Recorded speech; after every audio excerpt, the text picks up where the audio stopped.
Hello, everyone. Welcome to 4 Steps to Hone Your Brand Voice and Improve Your Marketing Content, hosted by Afton Brazzoni.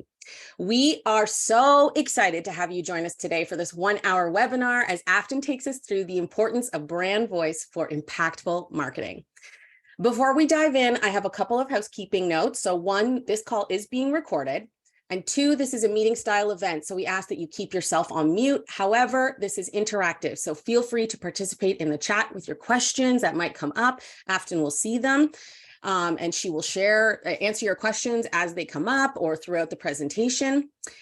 Please also use the chat to introduce yourself, share your pronouns, your business, and why you are interested in honing your brand voice. And lastly, have fun. If you hear something you like, please feel free to use the reaction buttons at the bottom, applaud, cheer, or add any other emojis you like, or comment in the chat. It's interactive, so we're here for you. So let's get started. My name is Jenna Clockley, and I am the Director of Membership here and Community at the Canadian Women's Chamber of Commerce, or CanWCC as we call it for short. My pronouns are she, her, and I welcome you to this event today from the unceded and unsurrendered lands of the Anishinaabe, the Cree, the Ojibwe, Dakota, and Dene peoples, and home to the Métis Nation, covered in Treaty 1, colonially known as Winnipeg, Manitoba. The Canadian Women's Chamber of Commerce operates out of the traditional territory of many nations, including the Mississaugas of the Credit, the Anishinaabe, the Chippewa, the Haudenosaunee, and the Wendat peoples, and is now home to many diverse First Nations, Inuit, and Métis people in what is colonially known as Toronto, Ontario. If you are looking for the Indigenous lands you are on, you can visit native-land.ca for the treaties and original keepers of what is known today as Canada. The Canadian Women's Chamber of Commerce is the first and only Chamber of Commerce for women identified and non-binary business owners in Canada. As a Chamber of Commerce, we represent your needs with the government, and our position and title as a chamber gives us access to the people who impact change. We exist to improve the quality of life for the 1.2 million entrepreneurial Canadian women through advocacy with policymakers, and we aim to build a healthier and more inclusive Canadian economy. We are here to amplify the stories and the voices of women and non-binary entrepreneurs and to fight for their economic equity. And now let me introduce you to our host today, Afton. Afton partners with B2B marketers and entrepreneurs to create high-quality content that drives demand and revenue. She has worked with more than 70 clients worldwide during her 3 years as founder of Scribe National, the majority being repeat customers. Afton brings nearly 14 years of experience to her work, providing guidance and delivering content that drives her clients' companies forward. As a former reporter, her journalistic approach means her content is original, expert level, and on brand. Without further ado, let's welcome Afton to the virtual stage. Thank you so much, Jenna. It's great to be here. I think this is now my 3rd workshop with CanWCC, and it's just such a fantastic organization. So I'm really thrilled to be a part of it. And also, what a fun intro today. So I'm going to start off here by sharing my screen. Okay, so we've got the slides up. Can everyone, Jenna, you can get thumbs up? Okay, awesome. Yeah. Just want to make sure the tech is working. So yeah, I just want to, thank you all for joining me here today for this session on brand voice. It's 2023. The economy is a little bit crazy, as we know. Some of you might be a little bit stressed about marketing and sales. I hope you're not, but if you are, that's pretty par for the course this year. But we can just kind of forget about all of that today because this is a very fun topic. And I think it's, kind of in keeping with the way we introduced the session with the song, but brand voice is really something that you get to enjoy and you get to have a lot of creative freedom with. So I want to keep the energy up and make this session here today enjoyable for you. I love some great conversation already in the chat. Yes, as Jenna said, please do introduce yourselves. And I'm going to kind of be interacting with the chat. I've got it open as we go along here. So as Jenna mentioned, I'm Afton Brazzoni. I'm the founder of Scribe National, and we are a content writing studio. I'll get into a little bit more about what we do. That's not the main point of this, so I will talk about it, but what I want to really focus on here and set us up for today is what we're going to walk through. So we will be starting with the importance of a brand voice for impactful marketing, followed by what makes a captivating brand voice. I always think, we've got to define these things. We know we need a brand voice, but what exactly are those elements that go into it that make it really captivating? So we'll walk through that. Then we're going to talk about how to actually do this. 4 brand voice development steps for your business. Really practical, you can take it away and get started today. And then examples of companies that have nailed their brand voices. So, we could all find probably so many examples. I've just pulled 4, a range in there for you just to give you an idea. And then how to weave your brand voice into your content for better results, because it's one thing to, of course, do the branding work, which is foundational and critical, in my opinion. But it's another entirely to write content that is actually imbued with a voice that makes your audience want to hear more from you. And so we'll talk a little bit about that too. Now, I know some people have already kind of started to share in the chat, but yeah, I'd love to hear what's the business you run or the work you do. And so yeah, if you can pop into the chat and share if you so wish, that would be awesome. And Zara says, owner of Cat Sitter Toronto. Yes, I also love cat. I have 2 cats, 2 dogs, and I used to do a little bit of dog walking actually. So yeah, super, super awesome. What else do we have here? Candace has shared profile on LinkedIn. I do encourage you to, Candace, you're in marketing as well. Awesome. Okay. I do encourage you, share your LinkedIn profiles, connect with each other on LinkedIn.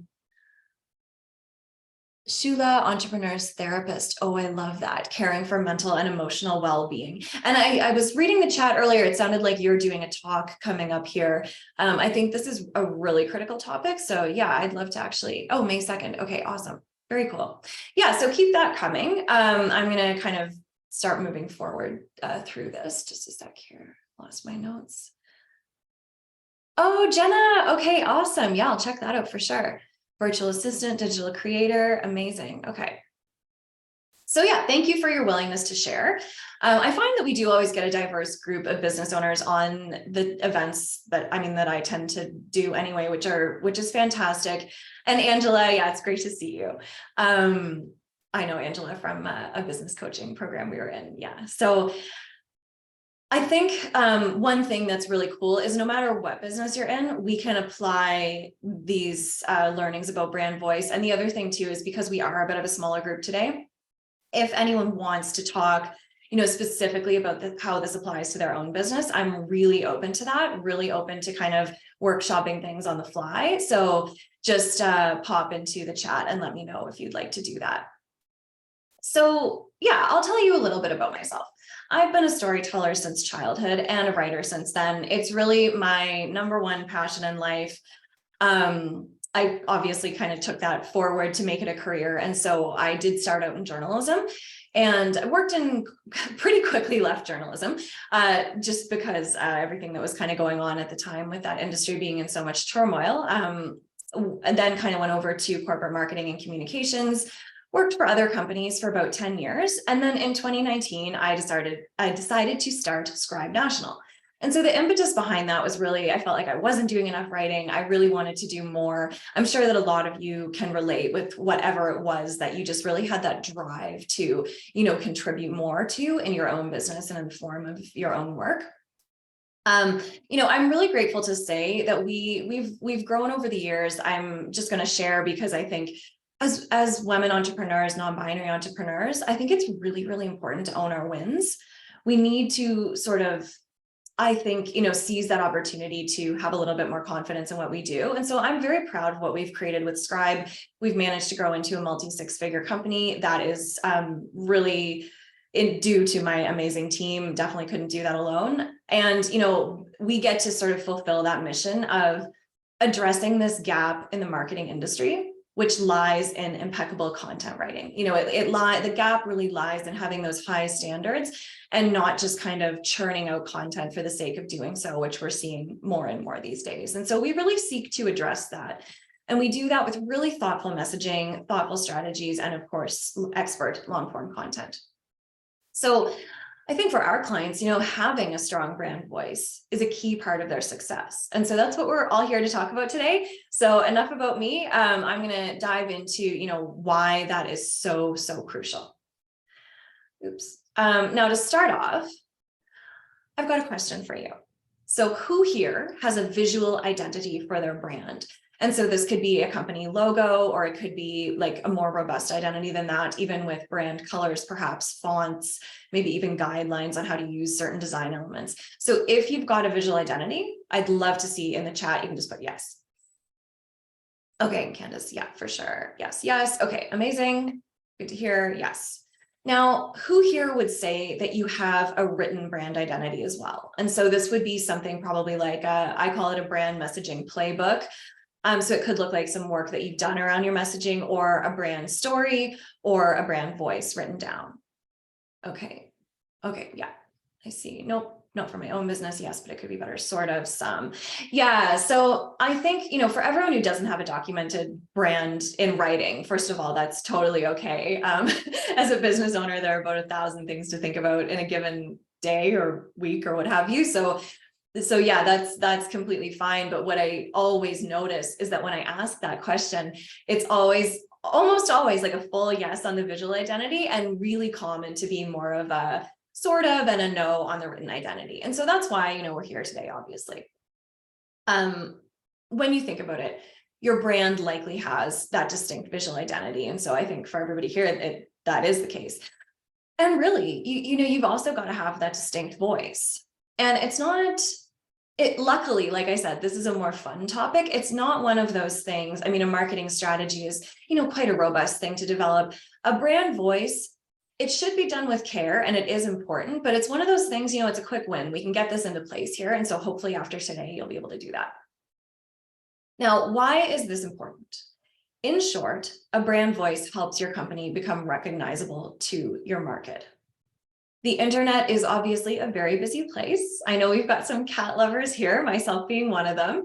And I always say, there's twerking to the left, cat videos to the right, and everything else in between. And so nothing wrong with the cat videos. Obviously, we love that. But building brand affinity, which is, you could also think of as the know, like, and trust factor with your target audience, really does start with having a distinct brand voice.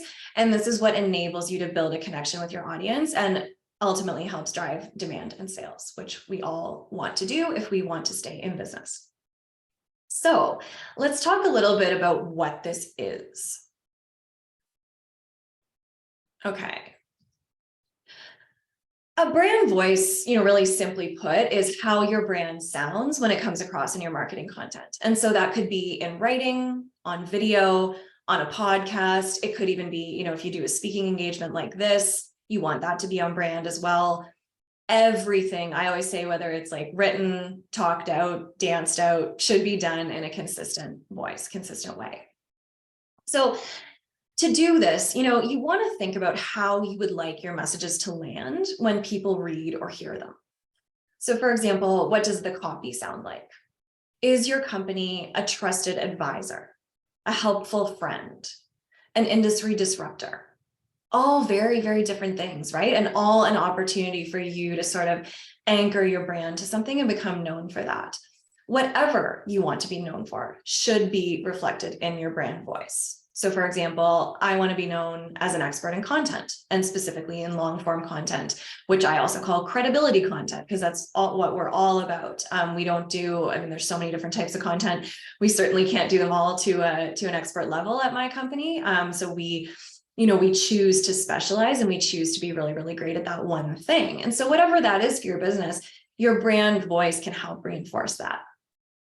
Now, there are a few components of a captivating brand voice that distinguishes you from competitors. And there's really, there's technically 4 things, but I kind of like to group them in 3. So first, it should be authentic to you and your company. Then clear and consistent. And finally, compelling. So I'm going to walk through these 3 things in a little bit more detail. So talking about authenticity, I know that this has become a buzzword, but the reason why authenticity gets talked about a lot is because it's important. So according to a Sprout Social survey, 86% of consumers say that authenticity is key when they're trying to decide which brands they like and want to support. And so I think just a recent comment here from Shula in the chat actually is a great example of this. So you've said here, I want my brand to be more aligned with how I show up when I speak and teach.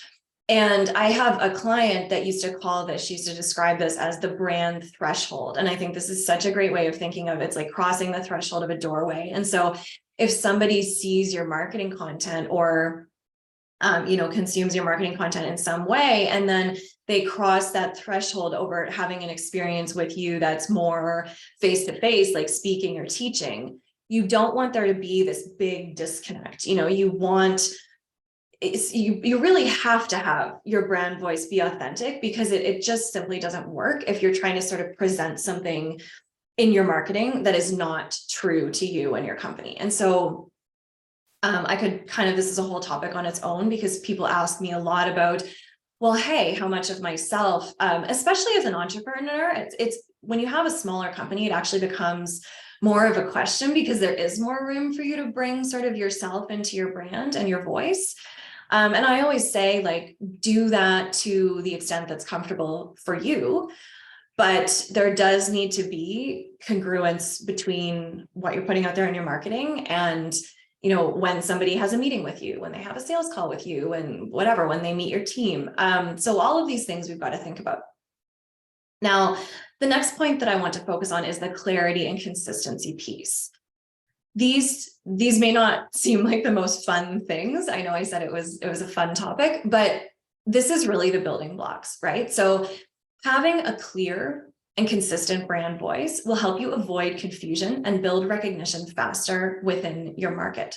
And this is critical, because if someone is confused, instead of sort of building that know, like, and trust factor and starting to kick off a meaningful relationship with that person that could hopefully eventually lead to a sale, all that's really happening is they're trying to figure out what your brand is actually about. And so you're kind of sabotaging your own progress in that way. So we really need clarity. That's absolutely key. And of course, consistency too. So the faster you can, yes. So the confused mind says no. My former business coach used to say that all the time. It's so true. We don't want to put any obstacles in people's way. We want to make it as easy for them as possible to understand how we can actually help them. Now, with the consistency, this is very important, because we need to show up. Obviously, we need to be a consistent presence for people. We need them to understand that we're here. We're not just trying to make a quick buck. We are in it for the long haul. We're committed to sharing content that helps them and that they can trust us. And so that's very important. And the faster that you can build brand recognition, which is something that consistency enables you to do, the sooner you'll build relationships and the sooner you'll start driving higher revenue.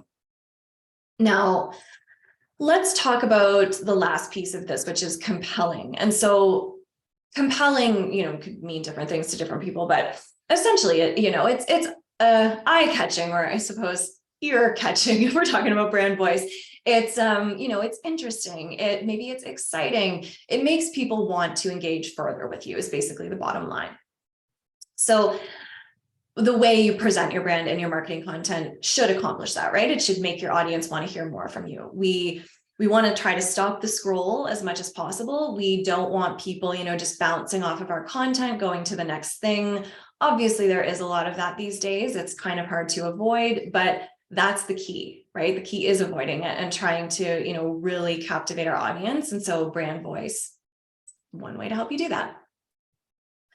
Again, I'm going back to trust a lot, but if you do want to establish trust in your relationships with consumers, partners, doesn't even have to be clients. It could be, partners, people that, can help build your network and help further your mission. You do need to create an emotional impact with those folks. And so this, again, means that your brand should draw them in and enable them to relate to you and keep them in your ecosystem, right? It's not only about drawing someone in, it's about continuously delivering that value and that experience that they want to be a part of. And so that's why having a compelling brand voice is also critical. So of course, I'm not saying that you need to be, a rah hype woman or anything like that to get attention if that's just not you. That is quite the contrary. So you could be someone, perhaps you run meditation workshops for high performance corporate teams, and you actually have like a very cool, calm, collected demeanor. You certainly do not need to change that. And again, I would not advise changing that for a brand voice, because we want to be able to cross that brand threshold with ease and have people understand what you're about, however they're interacting with you. We don't want any disconnects for them. I'm simply just saying that when, it's about, if you've ever heard be interested to be interesting, you've got to be interested in the material that you're presenting and your content. People feel that, they can tell. And so being compelling, it really just comes down to that. You certainly don't have to be jumping all around on social media if that's not your vibe. It's really just about having a passion for the work that you do. And it's about having a specific point of view on your industry. And that's an excellent place to start, to develop a brand voice that will keep your audience coming back for more. So does anyone have any questions on what we've just covered before we hop to the next part of talk? Okay, no worries, not seeing any. Oh, not yet. Okay, all good. If there is, you can just ask them anytime. That's no problem. Okay, so let's talk about those 4 brand voice development steps. So we now know why brand voice matters, which is to build recognition and affinity. And when I say affinity, I mean that know, like, and trust factor, which both, of course, help drive leads, sales, partnerships, whatever you need to further your mission. Those are what's going to get you there, is the recognition and the affinity. And then, of course, we also know what makes a captivating brand voice that distinguishes you in your market, which is authenticity, clarity, and consistency, and being compelling in your message. So that's wonderful, but how do you actually go about creating such a voice? Let's walk through 4 key steps. Okay, so the first thing, which is something I would say when we talk about any aspect of your marketing, is getting an outside perspective. So when you're starting out with brand voice development, you first need to examine your market, including both your customers and your competitors. Sometimes it can be tough to describe your company's voice because you're really close to the subject matter of the work you do. You're kind of just in it in the day-to-day. And we can kind of make our own assumptions about what people perceive about the work we do, or what we think they want to know, or what we think they need. And luckily, there's an easy way to remedy that, right? So it's literally just asking your team, your customers, your market, how they perceive your brand. Or, on the flip side, by identifying what characteristics your brand doesn't possess. So for example, your brand might be fun, but it's not silly. Those are 2 different things. It might be friendly, but it's not casual. So it's thinking about what it is as well as what it isn't. And that can be helpful if you're kind of having trouble landing on things. And again, do not do this exercise in a vacuum. It's really important to include the other people, either on your team that interact with your company, or of course your customers. Market research is always going to be your, secret weapon or best advantage. And so Shula, with your comment here, I think a lot of us do find it hard to describe ourselves, and we do know how we want to come across, but that is the way to find out how it actually lands, right? Is by, go to some of your most trusted clients, like ask them how they perceive your brand, ask them what it is and what it isn't.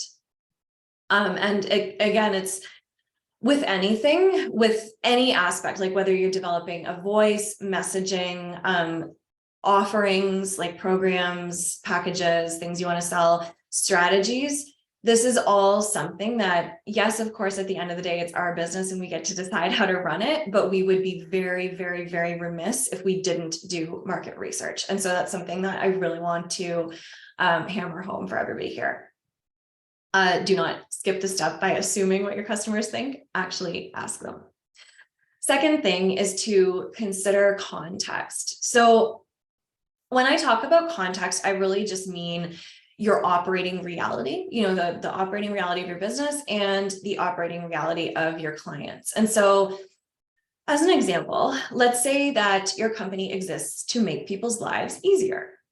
I like that. Simpler, easier, whatever. So this could include providing services that help people streamline their work to increase their impact. Maybe you are a productivity coach, for example. So if that's the case, right, your company exists to make people's lives simpler. You definitely want to carry that mission through your brand voice. So if that were your business, the voice for that could be something like direct yet uplifting, with a solid dose of confidence. It could be the perfect combination of no nonsense and compassionate, right? It's finding like how that ties back. You're there to make people's lives simpler. So of course you want to be direct. Of course you want to be no nonsense, but you want to help people increase their impact. So there is that element of service. There is that element of compassion. And so that's kind of, that uplifting that I mentioned. That's how we think about those things, right? We think about, well, why am I in business in the first place? And how do I make this congruent with the voice that I'm going to put out in my marketing? Here's another example when thinking about context. So this is like a what not to do, I suppose. Avoiding jargon and corporate speak might sound like really obvious things not to do, especially if you're dealing with complex subject matter. However, it happens all the time in tech, which is an industry many of my clients work in. I am sure it happens all the time in engineering, in law, in medicine. I could go on. Tech is just one that I have a lot of experience with, so I do see that quite frequently. And so, we want to avoid, that's like a what not to do, as I said. We want to avoid anything that's going to sort of add noise to the voice that we want to put out there, right? And so when we're using a lot of jargon, when we are engaging in that corporate speak, we're dimming the clarity of the voice. And so that's why I say it is something not to do. So yeah, don't be one of those brands that tunes out its own voice by using clunky language. Now, the third thing, evoke emotion. Just like an Adele album. We started off with music here. We are going to stick with the music theme.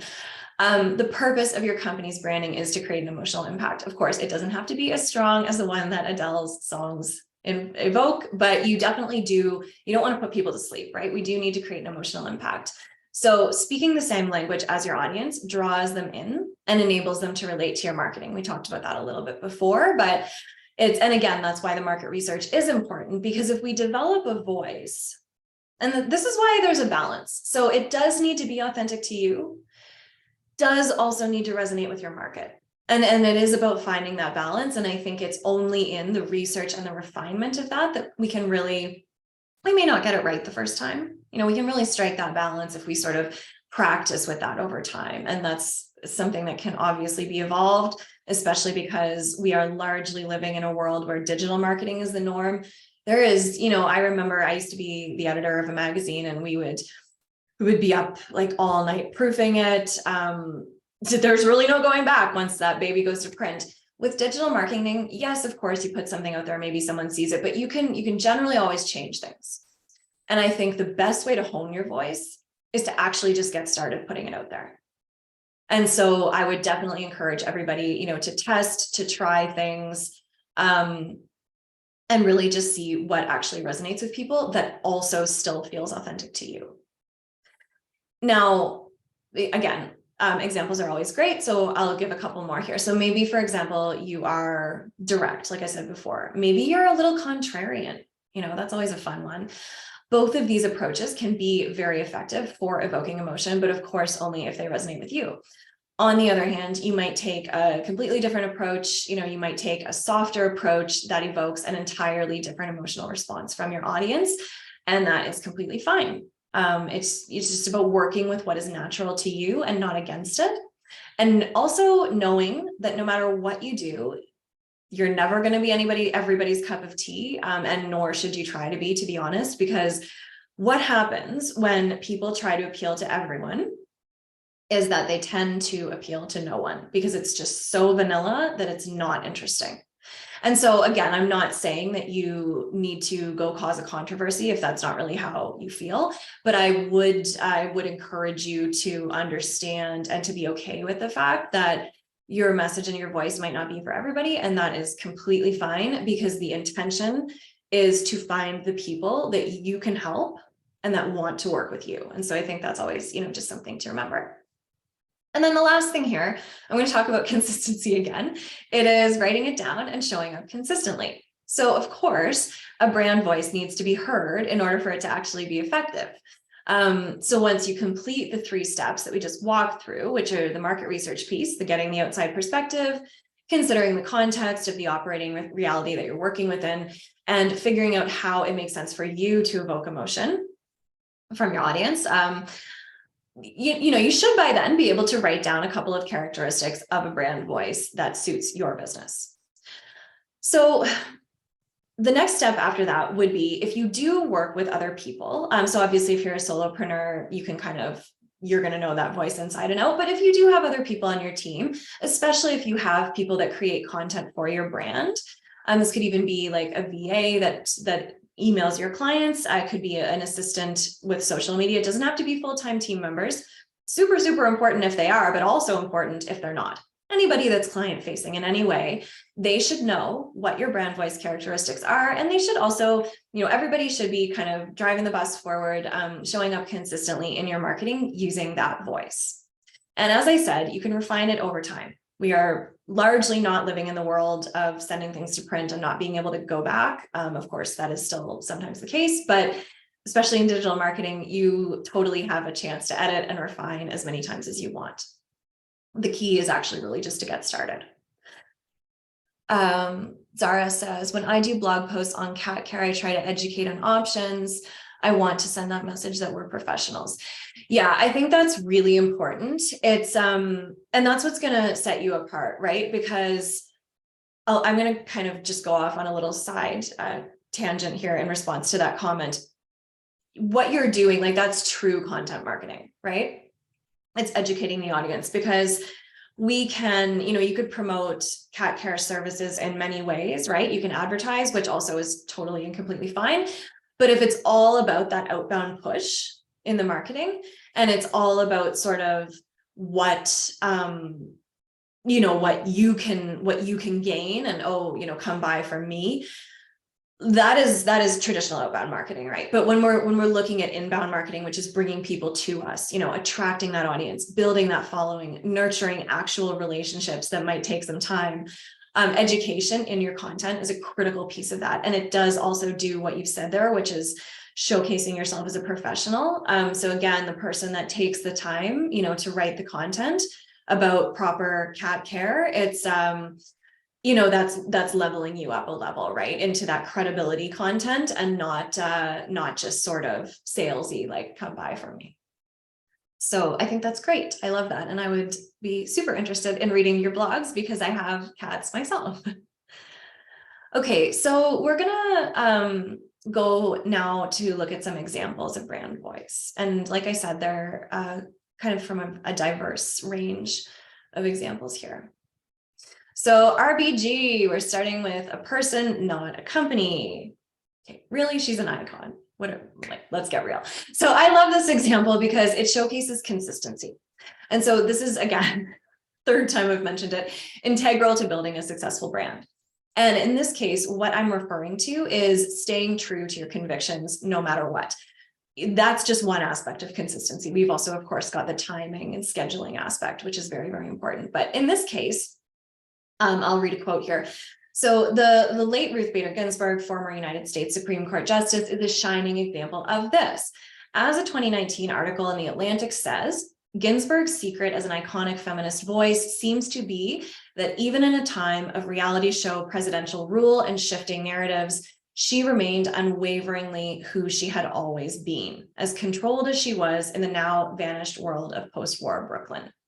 And so I actually researched this example when I was working on a blog post for a client, but I think this is so great because it just exemplifies the fact that as business owners, we want to think, I'm not going to dive too deep into this because it's another topic, but we want to think also about sort of that personal piece of our brand and, of course, the company brand.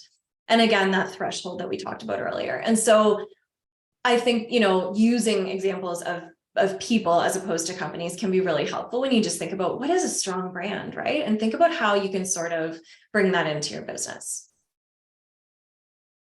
Now I am going to talk about a company for the second one, switching gears completely into the world of tech. So I work a lot with tech, like I said. This is actually not one of my clients, but they are based in Calgary, which is near where I live. And so Absorb, this is a cloud-based learning management system. And I chose this example because just like tech companies, and maybe some of you have tech companies, but I know it doesn't sound like most of us do here. Regardless of that, it's quite common as service providers, their brands might be a little more serious or focused on complex topics. And so the thing I like about Absorb here is that they focus on solution-oriented marketing to advertise their software, kind of like that educational piece that you were speaking to, Zara, and it sounds like Shula, you do that as well. So educational, solution-oriented, excuse me, and their brand voice really reflects that. So rather than being too academic, which, like I said, is that easy trap to fall into, especially in spaces like tech, education, anything sort of science or professional services based.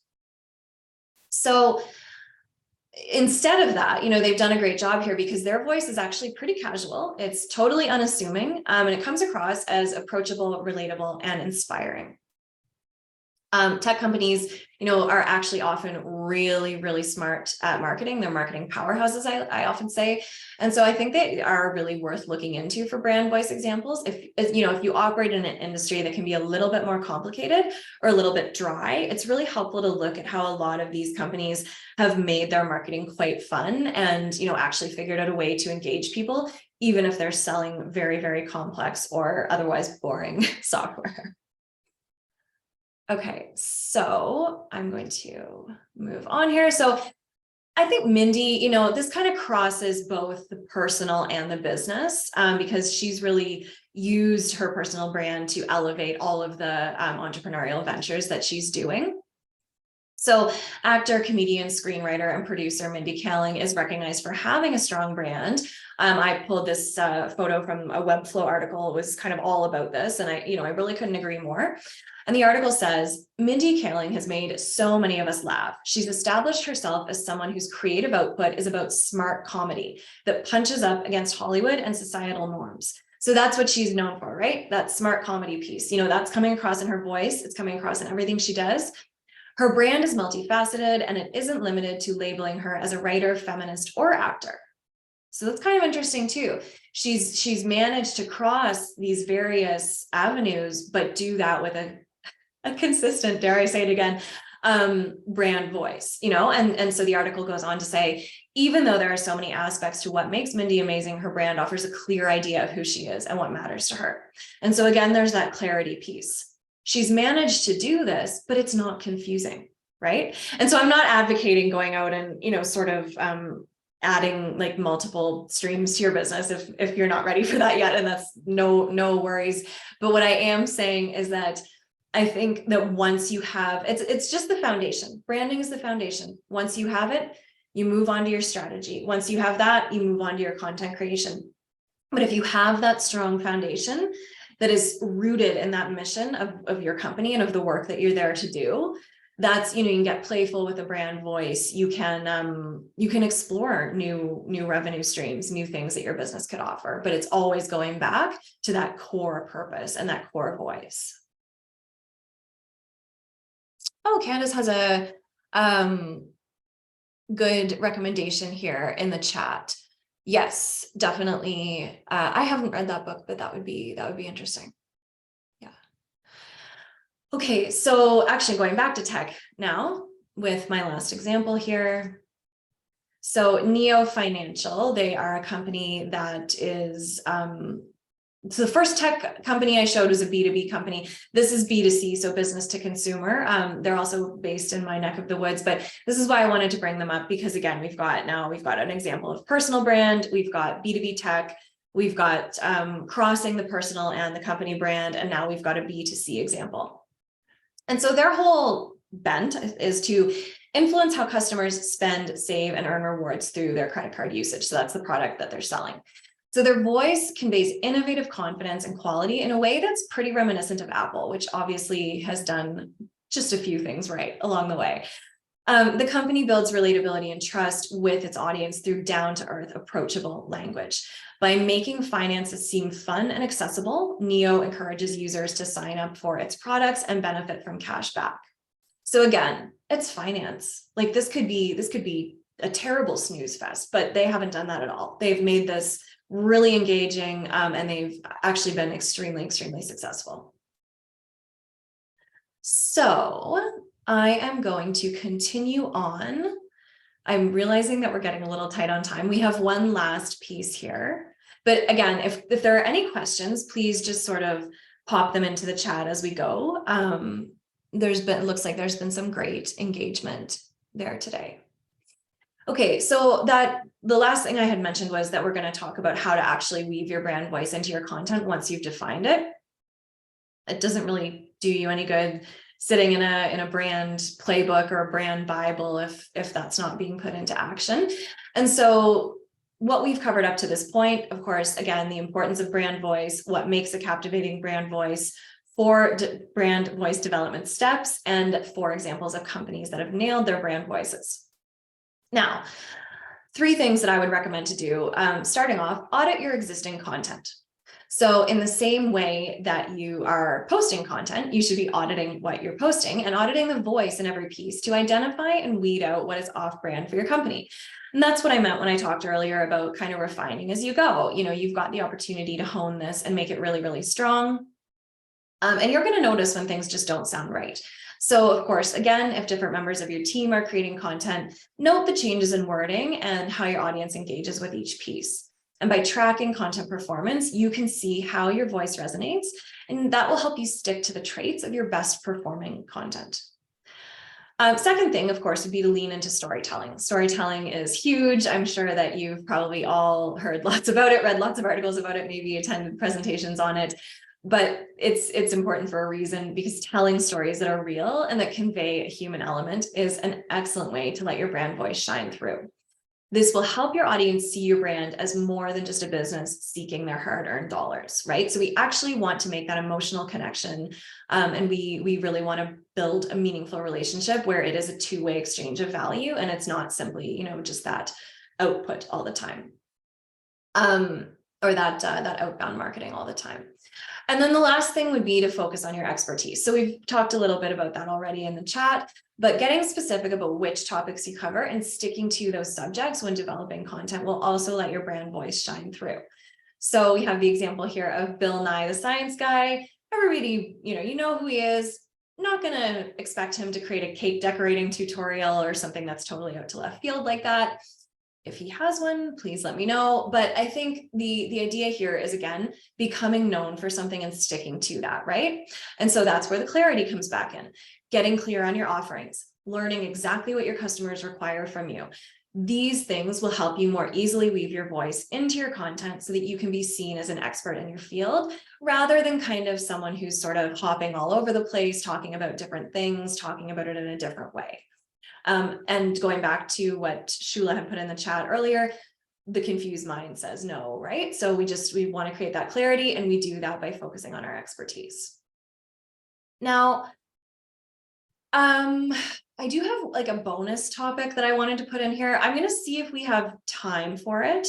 What I might do instead of running through the exercise is just perhaps ask everyone to take a screenshot, but I think it's valuable, so I'm gonna go for it. Brand voice development work can benefit you in several ways.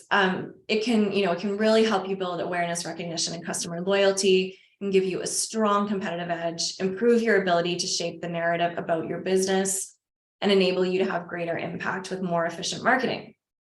The thing that I really want to impress is that this work does need to be done before you start creating marketing content. Now, of course, like I said, you can refine along the way, but this is the foundation that's going to make your content more effective. So I always recommend starting with the branding first, then going to the strategy, and then going to the content creation for all of the reasons that we've just discussed.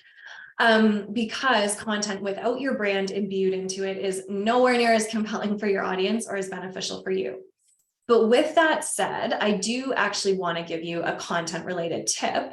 This can, really help ensure that you start creating content that's imbued with your brand as soon as you nail down your voice, you can hit the ground running.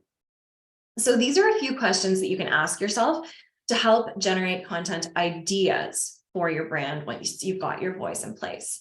And I'm only going to go through them quickly. So I know there will be a recording afterwards, but maybe if you want to write some of them down, if you're the type of person who gets stuck on content ideas, these can be excellent prompts.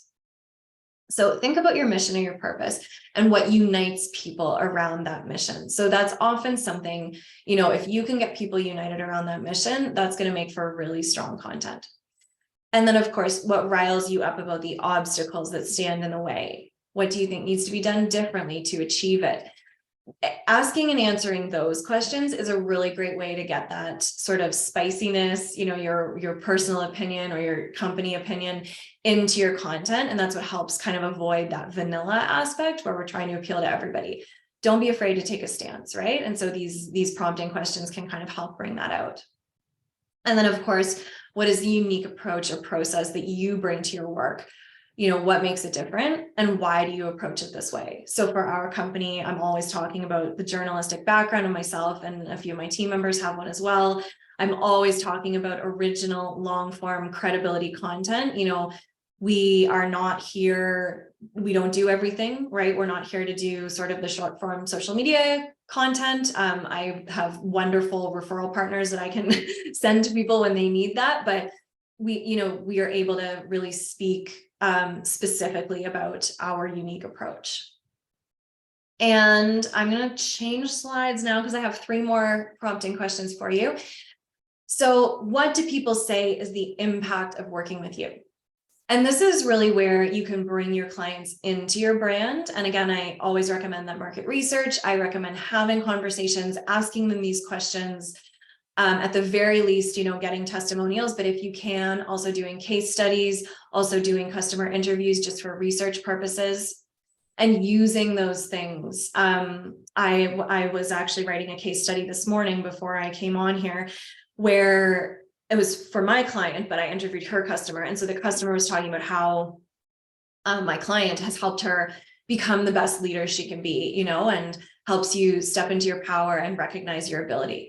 And those are really powerful things, and so now my client can sort of imbue that into her brand, into her marketing, and it's something that you co-create, right? It's not always completely 100% coming from us. Sometimes we get the best insights from the people that we work with. Also, on the flip side, what are some misconceptions about the issues you care about or the work you do that you can dispel? So probably don't have time to go into examples. I'm sorry. And then what are some personal stories that can help people get to know you better? That one's also always really, really good. Brings out the flavor. Okay, so thank you all very much for today's session and for being here. And I did want to end a couple of minutes early so that we do have time for questions or discussion. But I do also want to share a free resource with you over at my website, which is scribenational.ca, and the URL is up there. I'll put it in the chat actually, just in case that's easier. Okay, there we go. So this is a brand guide that can, really help you get the building blocks in place to develop an in-demand brand. And that's essential to attracting your buyers to you instead of you having to chase sales all the time. That is why, we talk about demand. And I think there was a comment earlier. Let me just see. Yeah, Candace was talking about, terms that they use in tech a lot. And demand generation is certainly one of those. And I think that we really want to think about that for our own businesses. Oh, thank you, Jenna. For our own businesses as well. And it's instead of, the desperation of trying to get sales, right? We want to come at this from a place of confidence and knowing what we have to offer, being very clear on who we can help. And that's really how you start creating demand. And of course, there's more that goes into that. So that's all in the free guide. But yeah, I just, really want to thank you for taking the time. I am going to put my contact information on the last slide here. So if anyone has questions after this or wants to get in touch, I'm always very, very open to chatting. That is totally happy to do that. But yeah, I think that's it for me. So if there are any other questions or any points for discussion, please feel free to either even just like unmute yourself if you want, or ask in the chat.